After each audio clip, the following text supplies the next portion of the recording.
স্বাগত 1 ঘন্টা বিরতিহীন সংবাদ দুপুরে। আপনাদের সাথে আছি আমি আতিফ আঞ্জুমান এবং জাহিদুল বাশার। শুরুতে শিরোনাম জানান।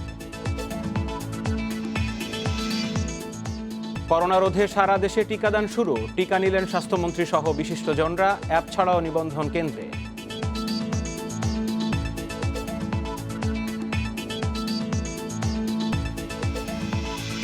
কিশোরগঞ্জে স্বাস্থ্য সচিবের গ্রামের বাড়িতে হামলার ঘটনায় মামলা, কটিয়াদি থানার ওসি প্রত্যাহার।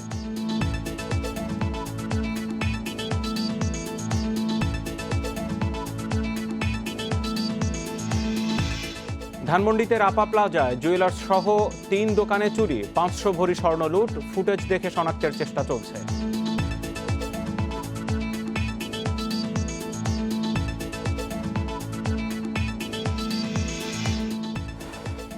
রমজানে বাজার নিয়ন্ত্রণে 23,000 টন সয়াবিন তেল কিনছে টিসিবি। নিত্য পণ্য সহনীয় রাখতে নজরদারির তাগিদ।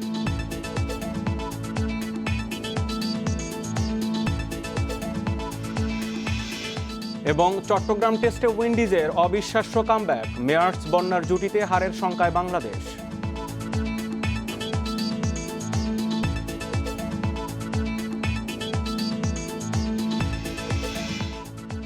দেশব্যাপী শুরু হলো করোনার টিকাদান কর্মসূচি। সকালে কর্মসূচি উদ্বোধন করেন স্বাস্থ্যমন্ত্রী জাহিদ মালেক। এরপর তিনি ছাড়াও টিকা নেন কৃষিমন্ত্রী, বিচারপতি, ঢাকা বিশ্ববিদ্যালয়ের উপাচার্য সহ সরকারের ঊর্ধ্বতন কর্মকর্তা ও বিশিষ্টজনেরা।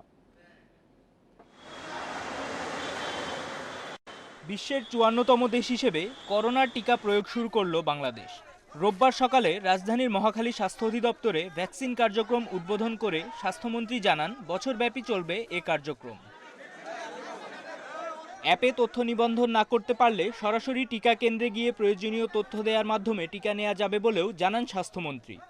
দেশবাসী লোকের জীবন রক্ষার্থে আমরা এই ভ্যাকসিন দিচ্ছি এবং এই নিরাপদ ভ্যাকসিনটি যাতে আমরা সুন্দরভাবে দিতে পারি তার জন্য আপনাদের সকলের সহযোগিতা কামনা করছি।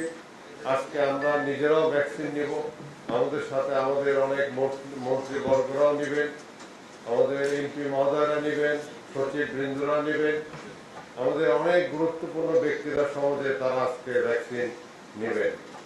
বঙ্গবন্ধু শেখ মুজিব মেডিকেল বিশ্ববিদ্যালয় হাসপাতালে করোনার ভ্যাকসিন নেন বিচারপতি, ঢাকা বিশ্ববিদ্যালয়ের উপাচার্য সহ সরকারের ঊর্ধ্বতন কর্মকর্তা ও বিশিষ্টজনেরা। আমাদের রেজিস্ট্রেশন নাম্বারটা কম, মাত্র 3.5 লাখ। তো এইটা ব্যাপারে আমাদের একটু স্টাডি করা দরকার। মানুষের মধ্যে নিশ্চয়ই ভয়ভীতি আছে, নিশ্চয়ই কোনো ইম্পেডিমেন্ট কিছু কাজ করছে, তো সেটা আমাদের একটু সবার কাছে পৌঁছানো দরকার, মানুষকে বোঝানো দরকার, যেটা নিতে হবে। অ্যাজ ফার অ্যাজ পসিবল যার সম্ভব, যত বেশি সম্ভব সবার নিয়ে নেওয়া উচিত অবশ্যই, কারণ একটা জেনারেল সেফটি তো থাকবে আল্লাহর রহমত। ভয়ভীতির কোনো কারণ নাই, ভয় পাওয়ারও কোনো কারণ নাই। আমরা সবাই যদি স্বতঃস্ফূর্তভাবে এই ভ্যাকসিন নেই, আমাদের কার্যক্রম সফল হবে এবং আমরা যেভাবে করোনাকে আমরা ম্যানেজ করেছি বাংলাদেশে, ভবিষ্যতে ভ্যাকসিনের মাধ্যমে করোনা নির্মূল হবে, এটাই আমাদের প্রত্যাশা। আজকের অনেক জাতি কিন্তু ভ্যাকসিন পায়নি, কিন্তু আমাদের দেশে ভ্যাকসিন চলে আসছে এবং আজকের থেকে জাতীয়ভাবে এই ভ্যাকসিন কার্যক্রম শুরু হলো। সুতরাং এটি একটি বড় অর্জন। রাজধানীর 50টি হাসপাতাল সহ সারা দেশে সরকারি বেসরকারি 1015টি হাসপাতালের 2402টি কেন্দ্রে একযোগে টিকা প্রয়োগ করা হচ্ছে। এ পর্যন্ত টিকা নিতে আগ্রহী 3.5 লাখের বেশি মানুষ সুরক্ষা ওয়েবসাইটে নিবন্ধন করেছেন। প্রতিদিন সকাল 8টা থেকে 2:30টা পর্যন্ত চলবে এ টিকাদান। মাহমুদুন নবী, ইন্ডিপেন্ডেন্ট নিউজ। সকাল 9টা থেকে প্রায় 5 ঘন্টা হয়ে গেল টিকাদান কর্মসূচি সারা দেশে চলছে। এই মুহূর্তে বিস্তারিত খবর নিয়ে আমাদের সাথে রাজধানীর Sheikh Hasina burn plastic surgery institute, যেটি সেখান থেকে যুক্ত হয়েছেন সহকর্মী অনিমেষ কর, এবং শেখ রাসেল গ্যাস্ট্রো লিভার হাসপাতাল থেকে আছেন সহকর্মী হাসান মিসবা। আমরা দুজনের কাছ থেকে খবর জানবো। শুরুতেই হাসান মিসবা, আপনার কাছে আসতে চাই, এখন সর্বশেষ সেখানে টিকাদান কর্মসূচির কোন পর্যায়ে রয়েছে, কতজন, আপনি যে হাসপাতালে আছেন সেখানে এখন পর্যন্ত কতজনকে টিকা দেওয়া হয়েছে? আরেকটি বিষয় যেটি নতুন তথ্য, যেটি যারা টিকাদানের জন্য আগে সুরক্ষা অ্যাপের মাধ্যমে নিবন্ধন করেননি তারা কেন্দ্রে এসে নিবন্ধন করতে পারছেন, আজকে কেন্দ্রে এসে কেউ এরকম নিবন্ধন করেছেন কিনা? ধন্যবাদ বাশার আপনাকে। শুরুতে আপনার প্রথম প্রশ্নের উত্তর দিই। শেখ রাসেল গ্যাস্ট্রো লিভার হাসপাতালে 160 জন নিবন্ধন করেছিলেন, এরই মধ্যে বেশিরভাগই টিকা কার্যক্রম শেষ করেছেন। আপনাকে দেখাই যে এটি একটি টিকা প্রদান বুথ। এখানে স্বাস্থ্যমন্ত্রী সহ সরকারের গুরুত্বপূর্ণ আরও অনেকে এখানে টিকা নিয়েছেন। এর মধ্যে কিন্তু কার্যক্রম এখানকার শেষ, অর্থাৎ আর কেউ টিকা নেয়ার মতো নেই। যারা নিবন্ধিত ছিলেন তারা ইতিমধ্যে টিকা নিয়ে ফেলেছেন এবং সার্বিকভাবে এখানে অন্যান্য বুথগুলো একইভাবে শূন্য, অর্থাৎ বেলা 2:30 নাগাদ এটি শেষ হবার কথা থাকলেও আসলে এই মুহূর্তে যেহেতু নিবন্ধিত ব্যক্তি নেই, সেক্ষেত্রে টিকা দান কার্যক্রম আপাতত এখানে শেষ বলা চলে। তবে আপনি আরেকটি যে প্রশ্ন করেছেন যে অন স্পট নিবন্ধন কেউ করতে পারবে কিনা, রেজিস্ট্রেশন করতে পারবে কিনা, এটি নিয়ে আসলে দুই ধরনের বক্তব্য পেয়েছি। স্বাস্থ্যমন্ত্রী বলেছেন যে এটি অন স্পট নিবন্ধন করতে পারবে, কিন্তু স্বাস্থ্য অধিদপ্তর বলছে যে অন স্পট নিবন্ধন কেউ করতে গেলে অবশ্যই তাকে প্রয়োজনীয় কাগজপাতি আনতে হবে। তাৎক্ষণিকভাবে তিনি টিকা নিতে পারবেন না, তাকে পরবর্তীতে একটি সময় জানিয়ে দেওয়া হবে। এভাবে এই কার্যক্রমটি তারা পরিচালিত করতে চান, তবে নিবন্ধনের বাইরে কেউ টিকা পাবেন না। সার্বিক পুরো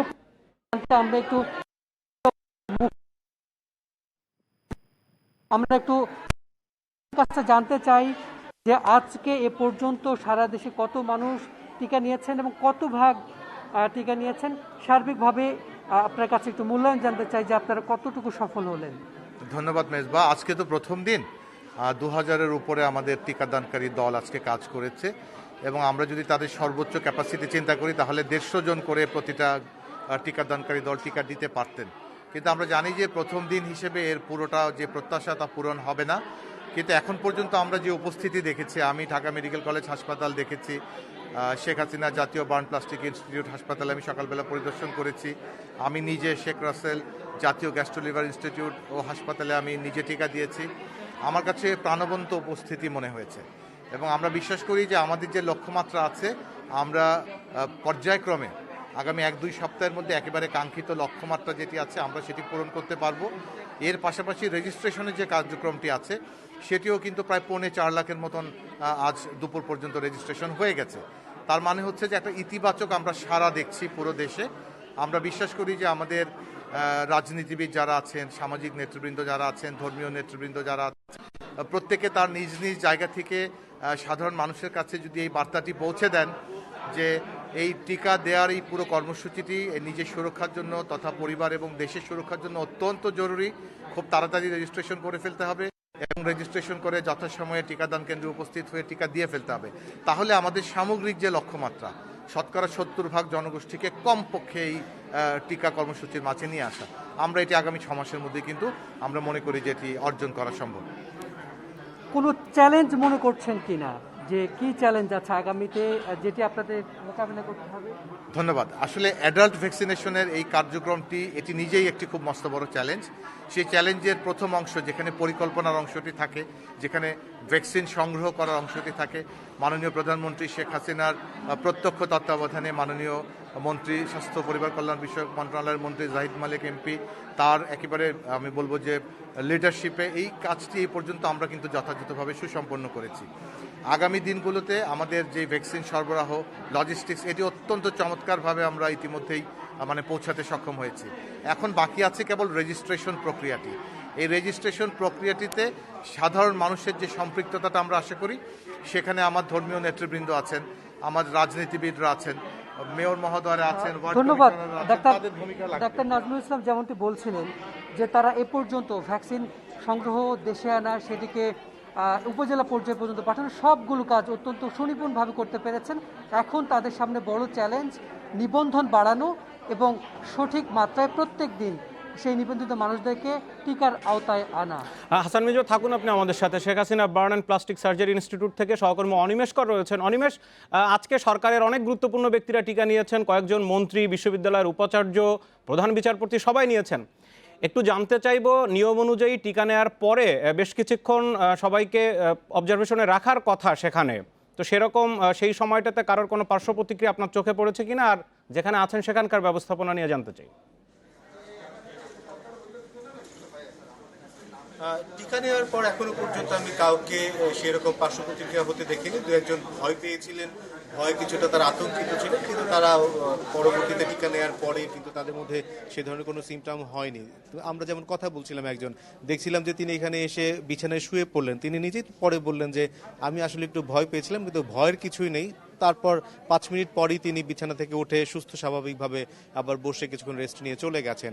আরেকজন তার সামান্য একটু প্রেশার বেড়েছিল, তিনি বলছিলেন যে সকাল থেকে তিনি অনেক কাজ করেছেন এবং সকালে তিনি ঠিক মতন খাননি, এই সমস্ত জটিলতা। তবে আজকে এখানে শেখ হাসিনা জাতীয় বার্ন অ্যান্ড প্লাস্টিক সার্জারি ইনস্টিটিউটে 90 জনের টিকা নেবার কথা ছিল, তাদের মধ্যে প্রায় 80 জনেরই মধ্যে টিকা নিয়ে ফেলেছেন। এখনো পর্যন্ত কারোর মধ্যে কোনো ধরনের সংকট দেখা যায়নি এবং এখানে সরকারের গুরুত্বপূর্ণ ব্যক্তিরা যেমন মন্ত্রিপরিষদ সচিব সহ কয়েকজন সচিব টিকা নিয়েছেন, সাবেক প্রধান বিচারপতি এবিএম খায়রুল হক এখানে টিকা নিয়েছেন। তারাও টিকা নেবার পরে বলেছেন যে ব্যবস্থাপনা ভালো এবং সবাইকে টিকা নেবার আহ্বান জানিয়েছেন এবং তারা বলেছেন যে ভয় পাবার কিছু নেই।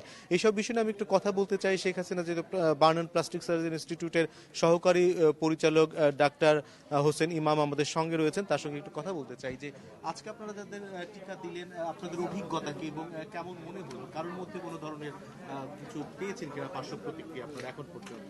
ধন্যবাদ। আমরা আসলে আজকে প্রায় আমাদের 90 জন নিবন্ধিত যাদেরকে আমরা গতকালকে মেসেজ পাঠিয়েছি যে আজকে আমরা আমাদের এই সেন্টারে টিকা দিব। ইতিমধ্যে আমরা 80 জনকে টিকা দিয়েছি এবং আপনি যেমনটি বললেন যে সরকারের বিভিন্ন গুরুত্বপূর্ণ ব্যক্তিবর্গ আজকে আমাদের এখানে টিকা নিয়েছেন। মন্ত্রিপরিষদ সচিব নিয়েছেন, জনপ্রশাসন সচিব, অর্থ সচিব, আমাদের স্থানীয় সরকার মন্ত্রণালয়ের সিনিয়র সচিব, আমাদের প্রাক্তন বিচারপতি থেকে শুরু করে অনেক প্রাক্তন সচিব এবং গণ্যমান্য ব্যক্তিরা এখানে আজকে টিকা নিয়েছেন। এবং তার পাশাপাশি আমাদের এই ইনস্টিটিউটের ডাক্তার, চিকিৎসক, নার্স, সাপোর্ট স্টাফ এবং নিবন্ধিত লোকের থেকে কিছু অংশ তারাও টিকা নিয়েছেন। আমরা এই সকাল 9:30 থেকে টিকা কার্যক্রম শুরু হয়েছে, এখন তো প্রায় 2টা কাছাকাছি বাজে। এই 80 জন যে টিকা নিয়েছে তাদের কারোর মধ্যেই আসলে কোনো পার্শ্ব প্রতিক্রিয়া আমরা তো পাইনি, বরং সবাই বেশ উৎফুল্লভাবে টিকা নিয়েছে। এখানে আপনারা যদি খেয়াল করে দেখেন যে যারা টিকা নিয়েছেন তাদের মধ্যে আসলে একটা উৎসবমুখর একটা পরিবেশ ছিল, যেখানে আসলে সারা পৃথিবীতেই একটা টিকার সংকট নিয়ে কথা হচ্ছে। সেখানে মাননীয় প্রধানমন্ত্রীর উদ্যোগে এবং আমরা যে টিকা নিতে পেরেছি, বিশেষ করে প্রথম সারির যোদ্ধা হিসেবে আমি নিজেও টিকা নিয়েছি, এটা আমাদের জন্য একটা চরম সৌভাগ্য বলতে হবে। তো আমি যেটা আপনাদের মাধ্যমে সবাইকে বলতে চাই সেটা হচ্ছে যে আমরা যদি সবাই টিকা নেই তাহলে হচ্ছে আমি নিজে যেমন নিরাপদে থাকবো এবং আমার আশেপাশে যারা আছে হার্ড ইমিউনিটির মাধ্যমে কিন্তু তাদেরকেও আমরা নিরাপদ করতে পারবো। এই টিকা নিয়ে আতঙ্কিত হওয়ার, ভয় পাওয়ার কিছুই নেই। কারণ আমাদের এখানে যদি আমরা ডাটাবেস দেখি 50-এর উপরে টিকা নিয়েছেন, কিন্তু এই 80 জনের মধ্যে প্রায় 50 জনের মতো, এবং অনেকে আছে 70 বছরের ঊর্ধ্বে, তারাও কিন্তু টিকা নিয়েছেন। বেড রিডেন অনেকে আছেন যারা এসে টিকা নিয়েছেন, তাদেরও কিন্তু কোনো পার্শ্ব প্রতিক্রিয়া আমরা দেখিনি। সবারই কিছু কোমরবিড ডিজিজ ছিল, ছিল, কিন্তু আমরা কোনো পার্শ্ব প্রতিক্রিয়া আমরা এখন পর্যন্ত পাইনি। এবং আপনারা জানেন যে আমাদের একটা টিকা দেওয়ার পরে আমাদের একটা মেডিকেল ফোর্স আছে, যাদের নাম্বার আমরা সমস্ত যারা টিকা গ্রহীতা তাদেরকে আমরা দিয়ে দিয়েছি। যদি কেউ এখানে আধা ঘন্টা আমরা অবজারভেশনে রাখার পরে বাসায় গিয়েও যদি কেউ কোনো প্রবলেম ফেস করে, সাথে সাথে আমাদের ইমার্জেন্সি মেডিকেল টিমকে জানাবে, যেটা WHO এবং আমাদের মন্ত্রণালয় গাইডেন্সে করা হয়েছে। কিন্তু এখন পর্যন্ত সেই মেডিকেল টিমের যেই ফ্রেমওয়ার্ক আছে বা তাদের সাথে যোগাযোগের যে মাধ্যমগুলো আছে, সেই মাধ্যমেও এখন পর্যন্ত আমরা কোনো আগামীকাল থেকে আপনাদের প্রস্তুতি কিরকম? আজকে তো প্রথম দিন হিসেবে আপনাদের একটু অভিজ্ঞতা হলো, কালকে থেকে কার্যক্রমটা কিভাবে চলবে? কালকে থেকে কার্যক্রম বেসিক্যালি আজকের মতোই। আজকে আমরা যেটা করব যে 80 জন নিবন্ধিত হয়ে আজকে আমরা টিকা প্রক্রিয়া সম্পন্ন করলাম, তাদেরকে আমরা আমাদের যে সুরক্ষা যেই ওয়েবসাইট আছে সেখানে আমরা তাদের স্ট্যাটাসটা আপডেট করব। 2 নাম্বার হচ্ছে যে কালকের জন্য আমরা আবার 100 জনের কাছাকাছি আমরা আবার নতুন করে চূড়ান্তভাবে নিবন্ধিত করব, তাদের কাছে SMS পাঠানোর ব্যবস্থা করব। কালকে সকাল থেকে আবার আজকের মতোই টিকা কার্যক্রম চলবে। আপনাকে অনেক ধন্যবাদ আমাদের সঙ্গে যুক্ত থাকবার জন্য। আমরা এর মধ্যে দিয়ে দেখতে পাচ্ছি যে 2:30 পর্যন্ত টিকা নেবার কথা বিভিন্ন হাসপাতালে। এখানে প্রায় কার্যক্রম তাদের শেষ পর্যায়ে, তারা তাদের ক্লোজিং এর সেই আয়োজনটি করছেন এবং সারা দেশেই একইভাবে এখনো পর্যন্ত যা টিকাদান কর্মসূচি শুরু হয়েছে, আমরা কোথাও থেকে কোনো ধরনের অপ্রীতিকর খবর এখনো পর্যন্ত পাইনি এবং উৎসবমুখর পরিবেশেই এই টিকাদান কার্যক্রম সম্পন্ন হচ্ছে। সারা দেশে করোনা টিকাদানের প্রথম দিনের কার্যক্রম নিয়ে সহকর্মীরা জানাচ্ছিলেন। সেনাবাহিনীর সদস্যদের মাঝে করোনা টিকাদান কার্যক্রমের উদ্বোধন করেছেন ভারপ্রাপ্ত সেনাপ্রধান lieutenant general SM Shafiuddin Ahmed. রোববার সকালে ঢাকার সম্মিলিত সামরিক হাসপাতালে করোনা টিকা কার্যক্রমের উদ্বোধন করেন তিনি। কার্যক্রমের শুরুতেই টিকা নেন লেফটেন্যান্ট জেনারেল আতাউল হাকিম সরোয়ার হাসান। প্রথম দিনে প্রায় 200 জন সেনা সদস্যকে টিকা দেওয়া হয়। এছাড়া মোট 8টি বুথে প্রতিদিন 500 জনকে টিকা দেওয়া হবে। টিকা গ্রহণকারী সকল সেনা সদস্য সুরক্ষা ওয়েবসাইটের মাধ্যমে নিবন্ধন করেছেন। এছাড়া দেশের অন্যান্য সম্মিলিত সামরিক হাসপাতালেও একযোগে এই টিকাদান কার্যক্রম শুরু হয়। এদিকে রাজারবাগ পুলিশ লাইন্স হাসপাতালে টিকা নিয়েছেন ডিএমপি কমিশনার শফিকুল ইসলাম সহ ঊর্ধ্বতন কর্মকর্তারা।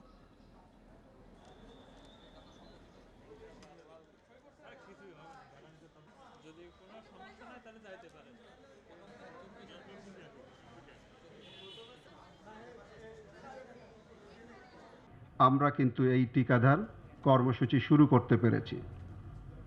বাংলাদেশ সরকার বিনামূল্যে প্রায় 3,40,00,000 মানুষের জন্য টিকা সংগ্রহের প্রচেষ্টা অব্যাহত রেখেছে। জাতির জনকের আদর্শে উজ্জীবিত হয়ে বর্তমান সরকারের বিনামূল্যে টিকা প্রদানের এই কর্মসূচি আমাদের জন্য একটা অনন্য মাইল ফলক হয়ে থাকবে। বাংলাদেশ সেনাবাহিনীর সকল সদস্যকে অগ্রাধিকার ভিত্তিতে টিকাদানের প্রাপ্যতা নিশ্চিত করার জন্য আমি আমাদের সকলের পক্ষ থেকে মাননীয় প্রধানমন্ত্রীর প্রতি আন্তরিক কৃতজ্ঞতা জানাচ্ছি। করোনা থেকে মুক্তি পাওয়ার আশা নিয়ে সারা দেশে চলছে টিকাদান কর্মসূচি। রোববার সকাল থেকে নির্ধারিত টিকাদান কেন্দ্রগুলোতে জড়ো হন নিবন্ধনকৃতরা। কর্মসূচির প্রথম দিনে অনেক সংসদ সদস্যই নিজ নিজ এলাকায় করোনার টিকা নিয়েছেন। চট্টগ্রামে করোনা টিকাদান কার্যক্রম উদ্বোধন করেন শিক্ষা উপমন্ত্রী মহিবুল হাসান চৌধুরী নওফেল। পরে টিকা নেন সংসদ সদস্য ও সিভিল সার্জন সহ অনেকে। নোয়াখালীতে প্রথম টিকা নেন সংসদ সদস্য ইকরামুল করিম চৌধুরী। লক্ষ্মীপুরে এ পর্যন্ত নিবন্ধন করেছেন 6,000-এর বেশি মানুষ। আমি তো ভালোই আছি, ভালো ফিল করতেছি। অলরেডি আমি নিচে প্রায় 5-7 মিনিট হয়ে গেছে। There is no adverse reaction. Normally যেভাবে টিকা দেওয়া হয় আমরা ঠিক ওই ধরনের টিকার মতোই মনে হলো। বগুড়ার 15 কেন্দ্রে প্রথম দিনে করোনার টিকা নেন 1,500-এর মতো মানুষ। সিলেটে জেলা ও মহানগরে মোট 41 বুথে চলছে টিকাদান। রাজশাহীতে টিকা নিয়ে সংসদ সদস্য ফজলে হোসেন বাদশাহ সবাইকে ভ্যাকসিন নেওয়ার আহ্বান জানান। করোনা ভ্যাকসিন সম্পর্কে ভয় ভীতি এই সমস্ত যে সমস্ত কথাবার্তা উচ্চারিত এগুলোর মধ্যে কোনো সত্যতা আছে বলে আমার মনে হয়। বরিশালের টিকাদান উদ্বোধন করে মেয়র জানান, নিবন্ধন সহজ করতে এ কাজে কাউন্সিলরদেরও সম্পৃক্ত করা হবে। আমি একজন নারী হিসেবে প্রথম বরিশাল বিভাগে মধ্যে এই টিকাটা নিতে পেরেছি বলে নিজেকে ধন্য মনে করতেছি। রেজিস্ট্রেশনটা যাতে করতে পারে সাধারণ জনগণ ইজিলি যাতে করতে পারে, ওখানেও ট্রেনিং দিয়ে প্রতিটি 30টি ওয়ার্ডে আমরা 30টি কাউন্সিলর অফিসেই আমরা এই রেজিস্ট্রেশনের ব্যবস্থা আমরা করব। রোগীদের সেবা দিতে গিয়ে করোনা আক্রান্ত হওয়া চিকিৎসক সাদমান হোসেনকে টিকা দেওয়ার মাধ্যমে শুরু হয় শরীয়তপুরের টিকাদান কর্মসূচি। এছাড়া ফরিদপুর, ঝিনাইদহ, দিনাজপুর, নাটোর, খাগড়াছড়ি সহ দেশের সব জেলায় প্রথম দিনে সফলভাবে চলে টিকাদান। সাপ্তাহিক ও সরকারি ছুটির দিন বাদে প্রতিদিন সকাল 9টা থেকে বেলা 3টা পর্যন্ত দেওয়া হবে টিকা। রেশমি নন্দী, ইন্ডিপেন্ডেন্ট নিউজ। সারা দেশে টিকাদান কর্মসূচির আরও বিস্তারিত নিয়ে রংপুর এবং শরীয়তপুর থেকে সহকর্মীরা আছেন। শুরুতে রংপুরের খবর জানি নজরুল ইসলামের কাছ থেকে। নজরুল, টিকাদান তো শুরু হলো সকাল থেকেই, এখন বেশ কয়েক ঘন্টা পেরিয়ে গেল, এখন পর্যন্ত কেমন সাড়া দেখছেন সাধারণ মানুষের মধ্যে? আরেকটি বিষয় জানবো যে স্বাস্থ্য মন্ত্রণালয় থেকে বলা হয়েছে কেউ যদি সুরক্ষা অ্যাপের মাধ্যমে নিবন্ধন না করেন তাহলে সরাসরি টিকাদান কেন্দ্রে গিয়েও নিবন্ধন করে টিকা নেওয়ার সুযোগ আছে। এরকম কিছু এখন পর্যন্ত চোখে পড়েছে কিনা?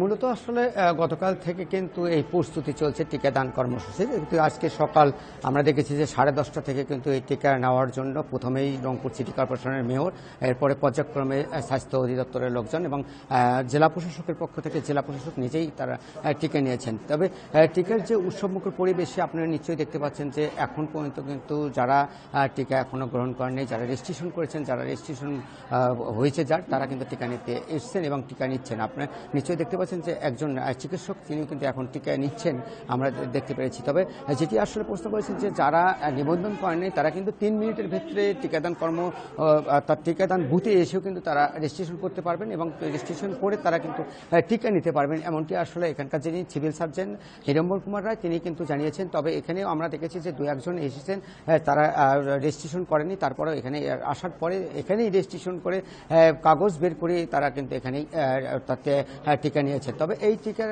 যে উৎসব মুখর পরিবেশ এটি কিন্তু আসলে আগামী কয়েকদিন চলবে। আমি সকাল থেকে কিন্তু ঘুরে ঘুরে এখানে 8টি বুথ রয়েছে, 8টি বুথেই আমরা দেখেছি যে নারী পুরুষ মিলে এ পর্যন্ত প্রায় 200 জন টিকা গ্রহণ করেছেন। আগামী কয়েকদিনে যে তারা টিকা গ্রহণ করবেন এটি আসলে বলা হচ্ছে। এটি যারা টিকা গ্রহণ করছেন তাদেরকে পর্যবেক্ষণ করার জন্য একটি রুম রয়েছে, সেখানে তারা আধা ঘন্টা পর্যবেক্ষণে রাখা হয়, তারপরে তাদেরকে ছেড়ে দেওয়া হয়। এবং এই যারা টিকা নিয়েছেন তাদের সাথে আমরা কথা বলেছি, তারা যেমনটি বলেছেন যে টিকা নেওয়ার পরে কোনো ধরনের কারণ পার্শ্ব প্রতিক্রিয়া হয়নি এবং তাদের কোনো ধরনের শরীরের অংশ বা কোথাও কোনো ধরনের তাদের যে সমস্যা এটি কিন্তু আসলে তারা পায়নি। তবে কয়েকজন নারীর সঙ্গে কথা বলেছিলাম আমি, তারাও এমনটি বলেছেন যে তারা আসলে টিকা নিয়ে আনন্দ উল্লাস করছেন এবং তারা বলছেন যে আমরা টিকা নিয়ে তাদের নিজেকেই ভালো লেগেছে এবং টিকা নেওয়ার পরে তারা নিজেরাই মনে করছেন যে করোনা থেকে মুক্ত হচ্ছেন এবং করোনা যাতে তাদেরকে না আর পায় এইরকম আসলে তাদের যে আনন্দ যে কথা তারা বলছেন, তারা তাদের যে অনুভূতি তারা কিন্তু প্রকাশ করেছেন। যারা টিকা দান কর্মসূচিতে অংশগ্রহণ করেছেন তারাও কিন্তু বলছেন যে এই টিকার যে বুথগুলো রয়েছে, বুথে যারা টিকা দান কর্মসূচিতে অংশগ্রহণ করছেন এবং যাদেরকে দিচ্ছেন সাধারণ মানুষকে, তারাও আসলে খুবই আনন্দ ভোগ করছেন। আমি কয়েকজন যারা টিকা দিয়েছেন তাদের সঙ্গে কথা বলেছি, তারা যেমনটি বলেছেন যে যারা আসবেন 4টা পর্যন্ত আমরা এখানে থাকবো এবং 4টা পর্যন্ত দেবো, সরকারি নির্ধারিত নিয়ম রয়েছে 2:30টা পর্যন্ত, কিন্তু আমরা যারা আসবেন তাদেরকে 4টা পর্যন্ত এখানে টিকা দেব এবং যারা এখনও দেন নাই তাদেরকে দেওয়া রেজিস্ট্রেশন করে টিকা দেওয়ার জন্য বলা হচ্ছে। এটি আসলে জেলা প্রশাসনের পক্ষ থেকে বলা হচ্ছে। রাজু, আপনি থাকুন আমাদের সাথে। শরীয়তপুর থেকে একেবারে টিকার বুথ থেকে আমাদের সাথে রয়েছেন সহকর্মী নুরে আলম রবিন। একটু জানতে চাইব রবিন যে এখন শরীয়তপুরে কতজনকে পর্যন্ত টিকা দেওয়া শুরু হয়েছে এবং শরীয়তপুরের যে সমস্ত উপজেলা স্বাস্থ্য কমপ্লেক্সগুলো আছে সেখানেও কি এই কার্যক্রম একই সাথে চলছে কিনা, মানুষের মধ্যে সাড়া কেমন টিকা নিতে গিয়ে?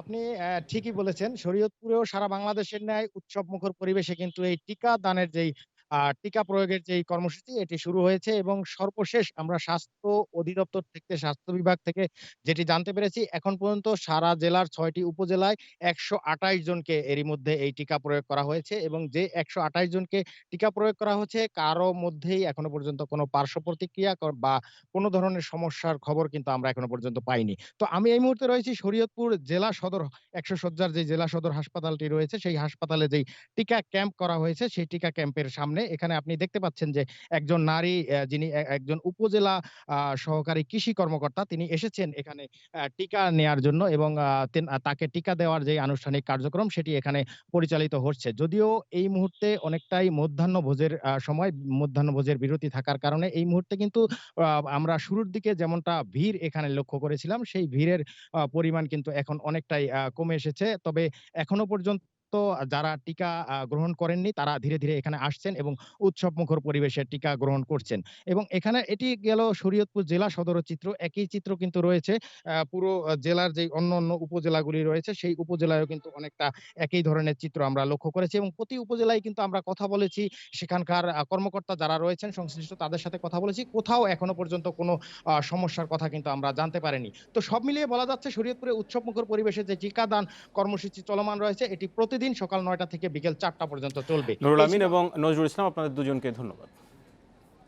কিশোরগঞ্জের কটিয়াদীতে শনিবার স্বাস্থ্য সচিবের বাড়িতে স্থানীয়দের হামলার ঘটনায় কটিয়াদী থানার ওসি এম এ জলিলকে প্রত্যাহার করা হয়েছে। এছাড়া এই ঘটনায় দায়ের করা 2 মামলায় 3 জনকে আটক করা হয়েছে। শনিবার রাতে কটিয়াদী উপজেলার সহকারী কমিশনার ভূমি ও উপজেলা প্রকৌশলী বাদী হয়ে মামলা 2টি দায়ের করেন। এরপর অভিযান চালিয়ে 3 জনকে গ্রেপ্তার করে পুলিশ। কিশোরগঞ্জের পুলিশ সুপার মাশরুকুর রহমান খালেদ জানান, কটিয়াদী থানার ভারপ্রাপ্ত কর্মকর্তা এম এ জলিলকে ঢাকা রেঞ্জে প্রত্যাহার করা হয়েছে। শনিবার সকালে কটিয়াদী উপজেলার চাঁদপুরে স্বাস্থ্য সুরক্ষা বিভাগের সচিব মোহাম্মদ আব্দুল মান্নানের নিজ বাড়ির পেছনের একটি জমিতে কমিউনিটি ক্লিনিক নির্মাণকে কেন্দ্র করে স্থানীয়রা ভাঙচুর চালায়। এ সময় উপজেলা সহকারী কমিশনার আশরাফুল আলম সহ বেশ কয়েকজন আহত হন। সংঘর্ষের সময় সচিব আব্দুল মান্নান নিজ বাড়িতে প্রায় 1 ঘণ্টা অবরুদ্ধ ছিলেন।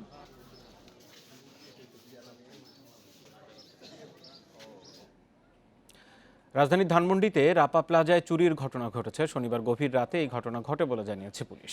দোকান মালিকদের দাবি, রাজলক্ষ্মী জুয়েলার্স থেকে প্রায় 500 ভরি স্বর্ণ ও 2 লাখ টাকা চুরি হয়েছে। পাশাপাশি আরও 2টি পোশাকের দোকানেও চুরির ঘটনা ঘটে। রমনা জোনের উপ পুলিশ কমিশনার সাজ্জাদুর রহমান জানান, সিসিটিভি ক্যামেরার ফুটেজ দেখে দোষীদের শনাক্ত করার চেষ্টা চলছে। পেশাদার চোর চক্র এই ঘটনা ঘটিয়ে থাকতে পারে বলে জানিয়েছে পুলিশ। মার্কেটের টয়লেটের জানালা ভেঙে চোরেরা প্রবেশ করে বলে ধারণা পুলিশের।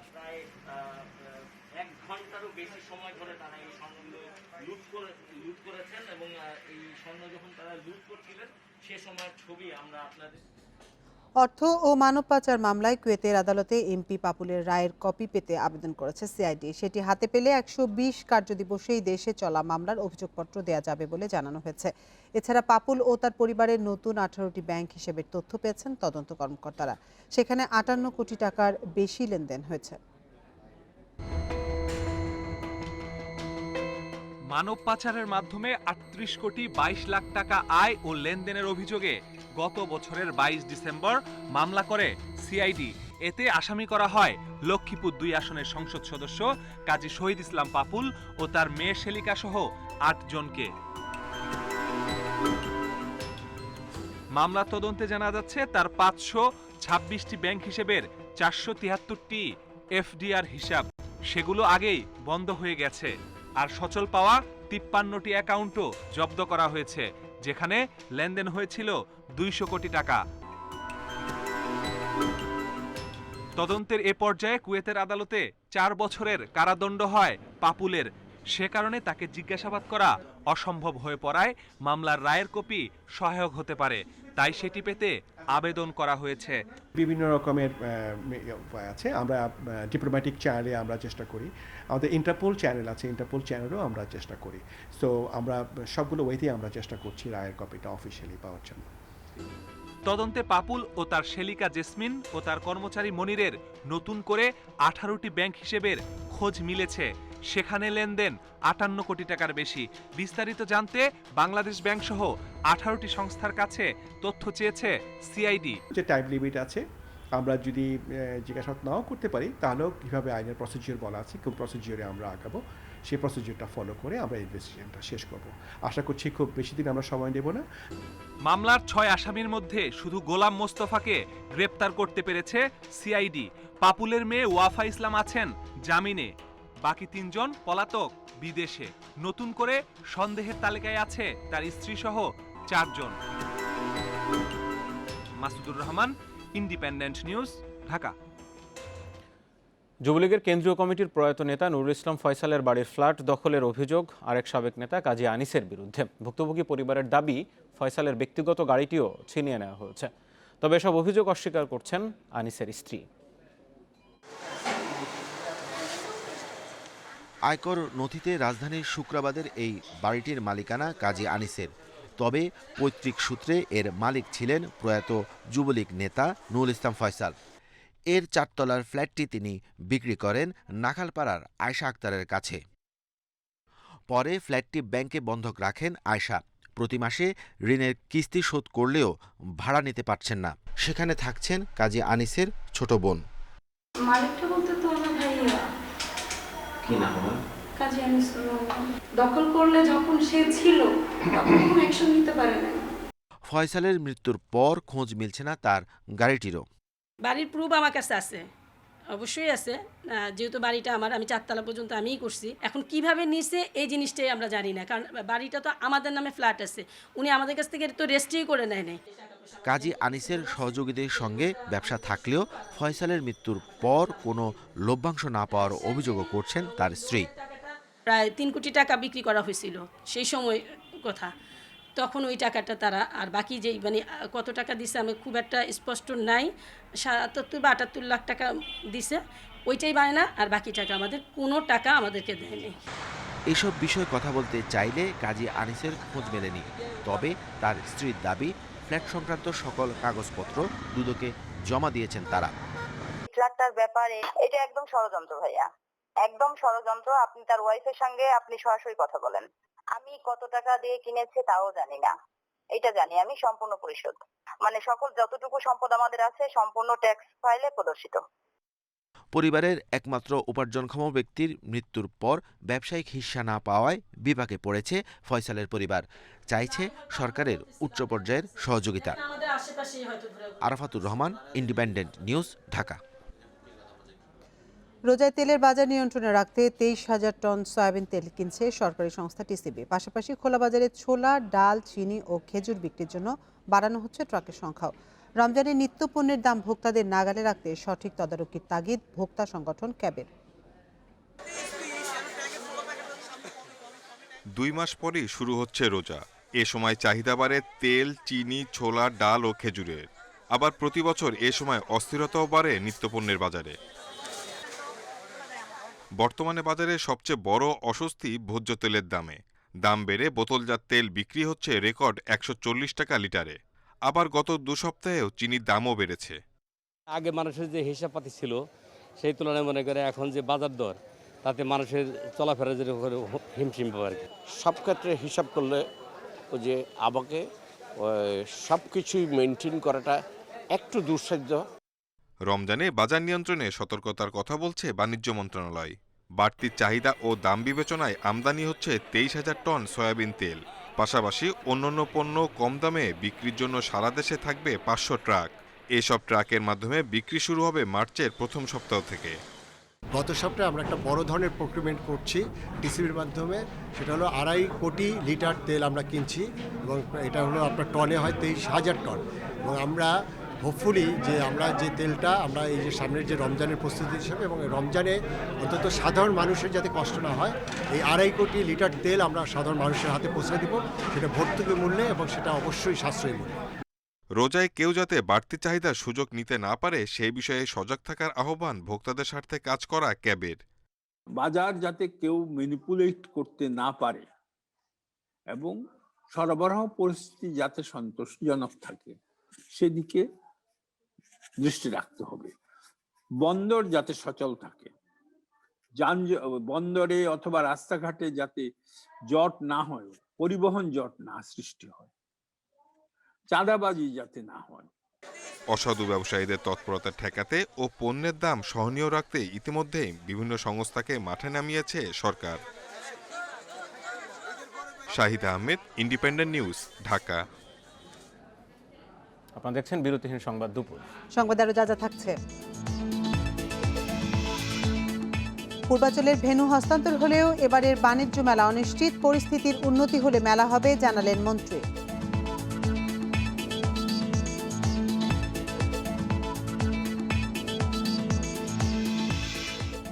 বিশ্বে করোনায় একদিনে আরও 11,000 মৃত্যু, নতুন শনাক্ত 4 লাখ। সংক্রমণ রোধে কারফিউ জারি সহ দেয়া হচ্ছে বিধিনিষেধ।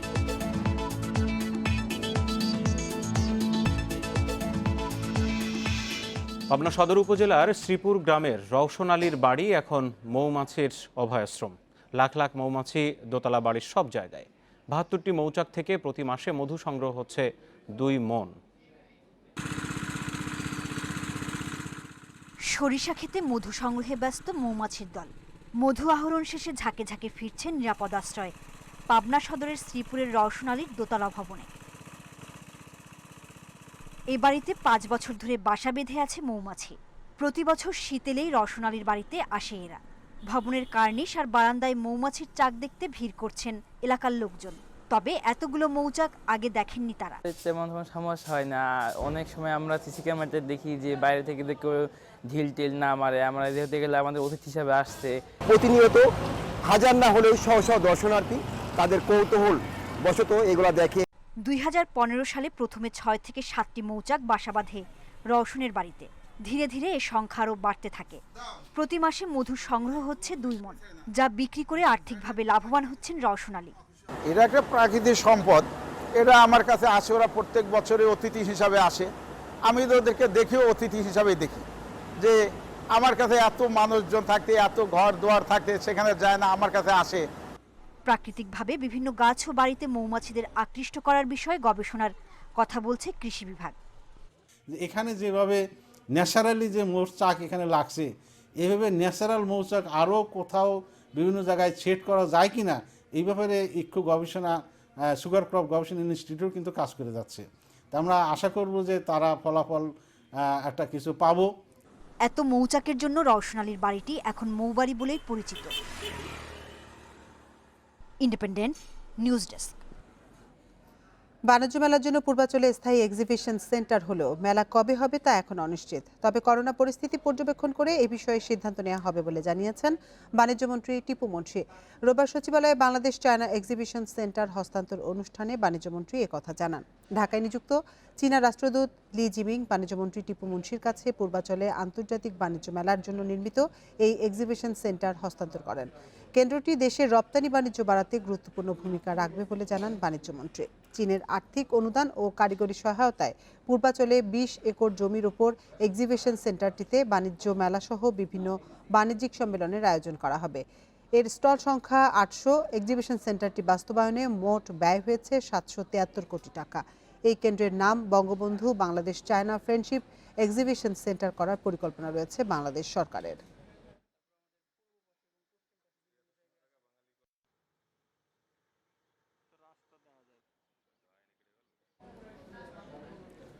বিশ্বে করোনায় একদিনে আরও ১১,০০০-এর মৃত্যু হয়েছে। নতুন করে শনাক্ত ৪ লাখেরও বেশি। এ নিয়ে বিশ্বে মৃতের সংখ্যা ২৩,১৮,০০০ ছাড়িয়ে গেছে। আক্রান্ত ১০,৬৩,০০,০০০-এরও বেশি। বিশ্বে একদিনে করোনায় সবচেয়ে বেশি মৃত্যু ও শনাক্ত যুক্তরাষ্ট্রে। প্রাণ গেছে ২৫০০-এর বেশি মানুষের। ভাইরাস শনাক্ত হয়েছে ১ লাখের বেশি মানুষের দেহে। সবচেয়ে বেশি সংক্রমণ ও মৃত্যু হয়েছে ক্যালিফোর্নিয়ায়। সংক্রমণ রোধে কারফিউ জারির সিদ্ধান্তের বিরুদ্ধে বিক্ষোভ হয়েছে জর্জিয়ায়।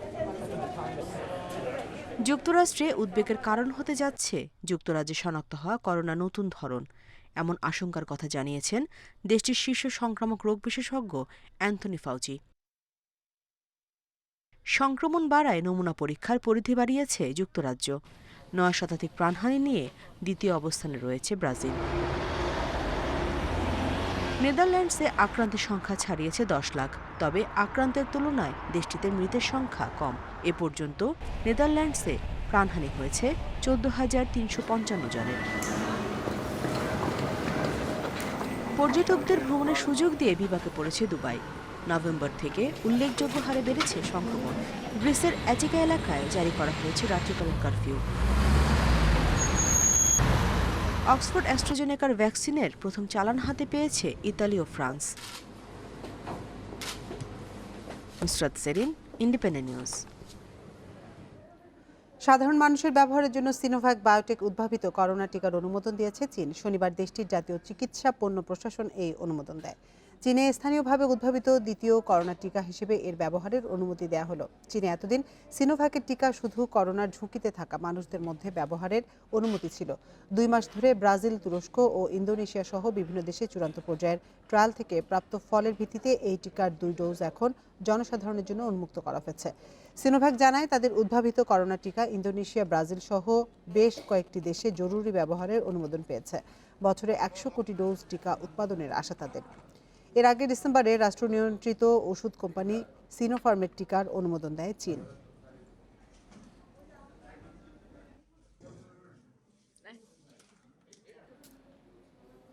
সেনা অভ্যুত্থানের বিরুদ্ধে বিক্ষোভে উত্তাল মিয়ানমার। ইয়াঙ্গুনে দ্বিতীয় দিনের মতো রাস্তায় মিছিল করছে কয়েক হাজার মানুষ। বিক্ষুব্ধদের ছত্রভঙ্গ করতে মাঠে সক্রিয় দাঙ্গা পুলিশ। ইন্টারনেট বন্ধ করেও আটকানো যাচ্ছে না বিক্ষোভকারীদের অংশগ্রহণ। রোববার ইয়াঙ্গুনের রাজপথে নামে কয়েক হাজার মানুষ। মিয়ানমারের ইয়াঙ্গুনে অং সান সুচির মুক্তির দাবিতে দ্বিতীয় দিনের মতো শুরু হয় বিক্ষোভ।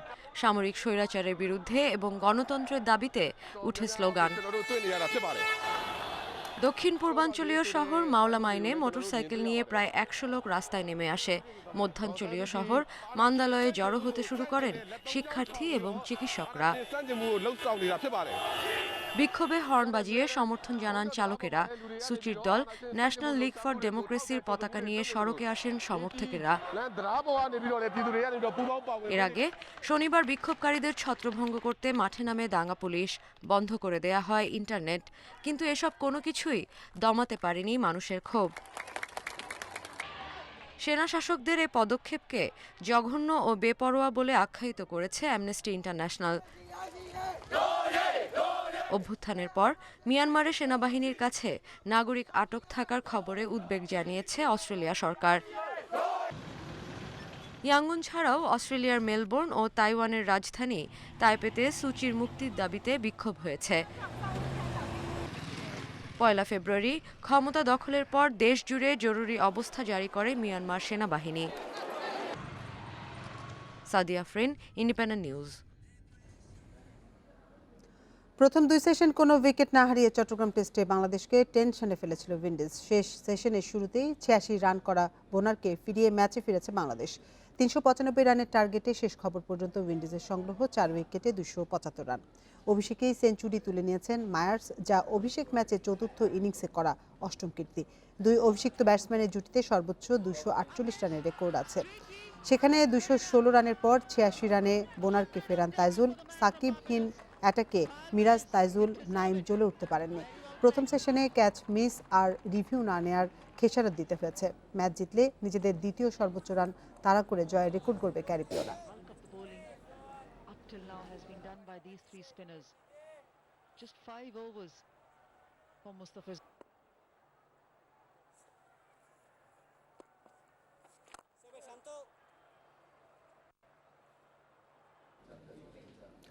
লা লিগায় আজ মাঠে নামবে বার্সেলোনা। রাত 2টায় রিয়াল বেতিসের বিপক্ষে লড়বে কাতালান জায়ান্টরা। একই সময় লিগ 1-এর ম্যাচে ডিফেন্ডিং চ্যাম্পিয়ন পিএসজির প্রতিপক্ষ মার্শেই। বেশ ছন্দে আছে বার্সেলোনা। কোপা দেল রে, লা লিগা মিলিয়ে সবশেষ 5 ম্যাচেই জয় তাদের। বেতিসের মাঠে তাই জয়ের ব্যাপারে প্রত্যয়ী ব্লুগ্রানা। ফর্মে থাকা মেসি ম্যাচেও জ্বলে উঠবেন প্রত্যাশা বার্সা কোচের। মেসির দলবদল নিয়ে দুশ্চিন্তা না করে এলএম10-এর সার্ভিস পাওয়া নিয়ে সন্তুষ্ট কোমেন। আমি সবসময় চাই মেসি বার্সায় থাকুক।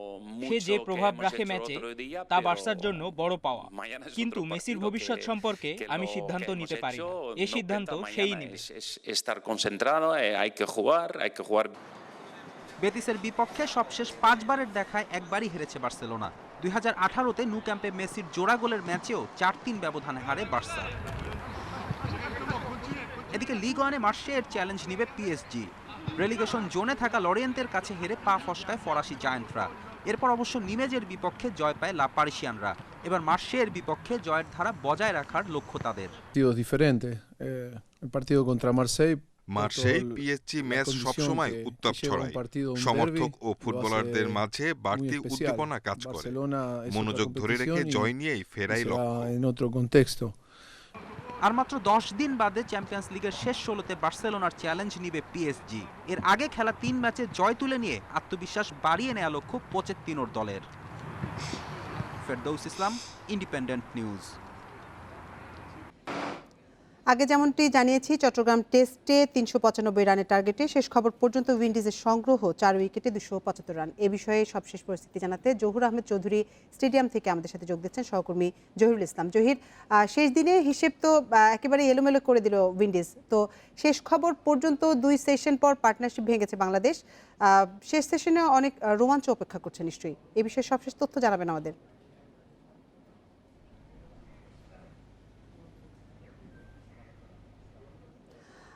জহির, আপনি শুনতে পাচ্ছেন নিশ্চয়ই। শেষ দিনে একেবারে হিসেব এলোমেলো করে দিয়েছে উইন্ডিজ। তো শেষ খবর পর্যন্ত 2 সেশন পর পার্টনারশিপও ভেঙেছে বাংলাদেশ। শেষ সেশনে অনেক রোমাঞ্চ নিশ্চয়ই অপেক্ষা করছে।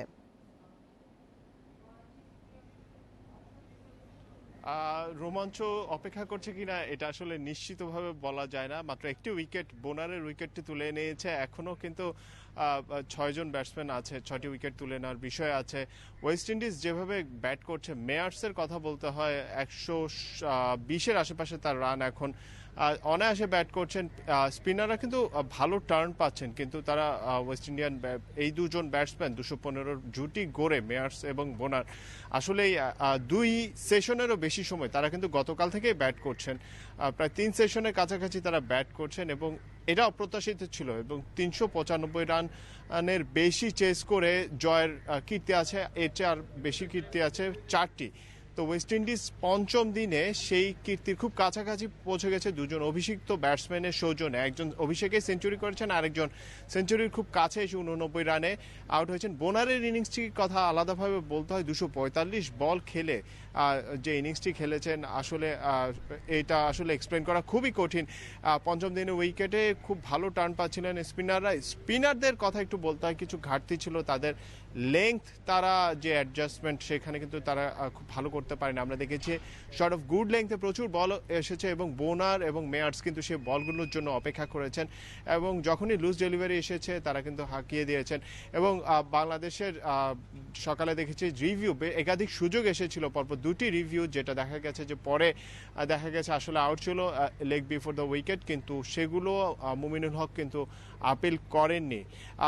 এই এর দুবার তিনি স্কিপ করার পর তৃতীয়বার তিনি যখন আবেদন করেছেন সেবার কিন্তু সে যাত্রায় কিন্তু আম্পায়ার কিন্তু আউট দেয়নি, সেটা কিন্তু আউট ছিল না। এছাড়া ক্যাচ মিস হয়েছে, আমরা মুস্তাফিজের বলে কিছুক্ষণ আগেই দেখেছিলাম মেয়ার্সের নতুন বল হাতে নেওয়ার পর মেয়ার্সকে বিট করেছিলেন, বোনারকে বিট করেছিলেন, সেকেন্ড স্লিপ দিয়ে বল চলে যাচ্ছে কিন্তু সেখানে সেকেন্ড স্লিপে কোনো ফিল্ডার ছিল না। এই ধরনের ছোটখাটো ভুলগুলোর কারণে আসলে ওয়েস্ট ইন্ডিজ এখন যে অবস্থানে আছে। জহির, আপনাকে অসংখ্য ধন্যবাদ। চট্টগ্রামের জহুর আহমদ চৌধুরী স্টেডিয়াম থেকে চট্টগ্রাম টেস্টের সবশেষ খবর জানাচ্ছিলেন সহকর্মী জহিরুল ইসলাম।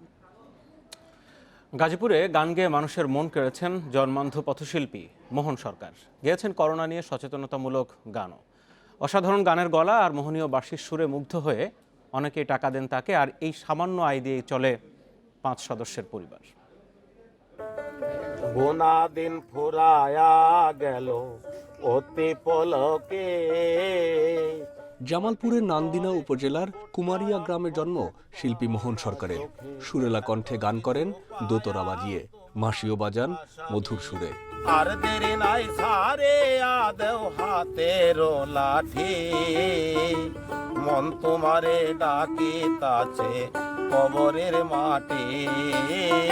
1982 সালে সাধু সঙ্গের আশায় শেরপুরে চলে আসেন জন্মান্ধ মোহন। এরপর থেকে পথের ধারে, বাসস্ট্যান্ড, হাটবাজারে গান গেয়ে সংসার চালান কোনো মতে।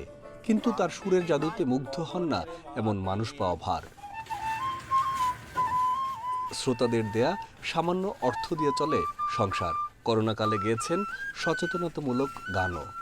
সাধু ফকির দরবেশের আস্থানায় গেছি, গেলে ওইখানে সেবাচারি করতাম। ওই সাধুদের আদেশে যেমন গান গাওয়া শিখছি। গান গাওয়া শিখলে মানুষের কাছে আর কি মূল্য পাওয়া যাব। মোহন সরকার বিয়ে করেন শেরপুরের বাগলদি গ্রামের আনোয়ারা বেগমকে। 3 সন্তানকে শিক্ষিত করেছেন গান গেয়েই। আমি এখন শেরপুর পলিটেকনিকে আসছি, আর আমার বড় বোন একটা কোম্পানিতে জব করে, সরকারি কোম্পানিতে জব করে। তো আমরা মনে করি আমাদের বাবাকে আর সামনের দিনে কষ্ট করতে হবে না। সংস্কৃতি মন্ত্রণালয় থেকে ভাতা পেলেও তা খুবই কম। তবে পরিবারকে সহায়তার আশ্বাস দিয়েছেন উপজেলা নির্বাহী কর্মকর্তা। আমরা চেষ্টা করছি এই সমস্যাগুলোর ইমিডিয়েট সমাধান করার। আর ইতিমধ্যে আপনারা জানেন যে আমরা তাকে প্রতিবন্ধী ভাতা প্রদান করছি। গ্রামীণ সংস্কৃতির বিকাশে যারা কাজ করছেন তাদের সকলের জন্যই আসলে আমরা প্রশাসনের পক্ষ থেকে সব রকমের সাহায্যের হাত বাড়িয়ে দিতে বদ্ধপরিকর। ষাটোর্ধ্ব মোহন সরকার বর্তমানে পরিবার নিয়ে থাকেন গাজীপুরের মৌচাকে। Independent news desk. সংবাদ দুপুরের বিরতিহীন আয়োজন আজ এ পর্যন্ত। ইন্ডিপেন্ডেন্ট টেলিভিশনে সব খবর বিস্তারিত জানতে চোখ রাখুন ফেসবুক, ইউটিউব এবং টুইটারে। সাথে থাকার জন্য ধন্যবাদ সবাইকে।